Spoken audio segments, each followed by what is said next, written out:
Hello friends, তো প্রতিদিন তোমাদের কাছে একটু একটু করে ভিডিও দিই। তো এটা জগন্নাথের মন্দিরেরই একটা ভিডিও। তখন গেছিলাম দীঘাতে, দীঘার জগন্নাথ মন্দির যেটা নতুন হয়েছে।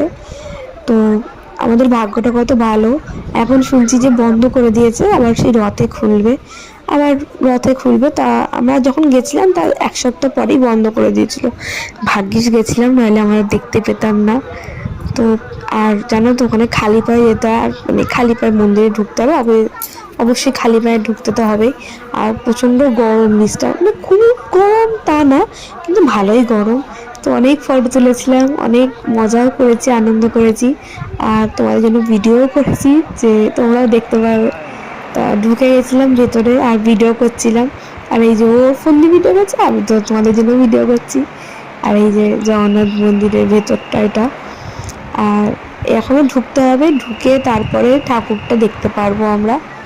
মনে হয় চলেছে, এই যে এখান দিয়ে ঢুকতে হবে, ঢুকলে তবে জগন্নাথ বলরাম সুভদ্রাকে আমার ঠাকুরকে আমরা দেখতে পাবো। তো চলো দেখো তোমরা। আমার তো দেখে এত ভালো লাগছিল, খুব ভালো লাগছিল। তো আমার ইচ্ছা হচ্ছে আবার পুরীতে যাওয়ার। পুরীতে গেছি অনেক ছোটবেলায়, বড় হয়ে আমার একবার যাওয়ার ইচ্ছা আছে। তো দেখো কতটা উঁচু, দেখো। আমরা এখন জগন্নাথ ঠাকুরকে দেখে নিয়েছি, দেখা হয়ে গেছে, মানে তোমাদেরকেও দেখিয়ে দিলাম। এবার এখন আমরা বেরিয়ে যাবো। আর ওরা আমাদের হারিয়ে গেছিলো, এই যে হারিয়ে গেছিলো, ওদের থেকে আমরা হারিয়ে গেছিলাম, পেয়ে গেছি খুঁজে। আবার খুঁজে পেয়ে গেছি। এখন বাড়ি যাওয়ার পালা, পুকুর ঘাড়ে আবার বাড়ি চলে যাবো। তুই যেমন বসে নি, হ্যাঁ চলো বসে নি, বসে নিয়ে তারপর কিছু খেয়াল নেই, মানে বেরিয়ে যাচ্ছি জগন্নাথ মন্দির থেকে। এই যে এক্সিট, বেরিয়ে যাচ্ছি।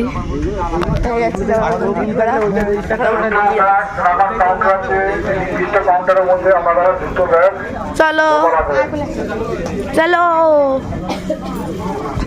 চলো চলো চলো, বেরিয়ে যাচ্ছি। আমার বিরাট গরম, ঘেমে পুরো স্নান হয়ে গেছি। চলো এবার একটু ঘাটে যাবো।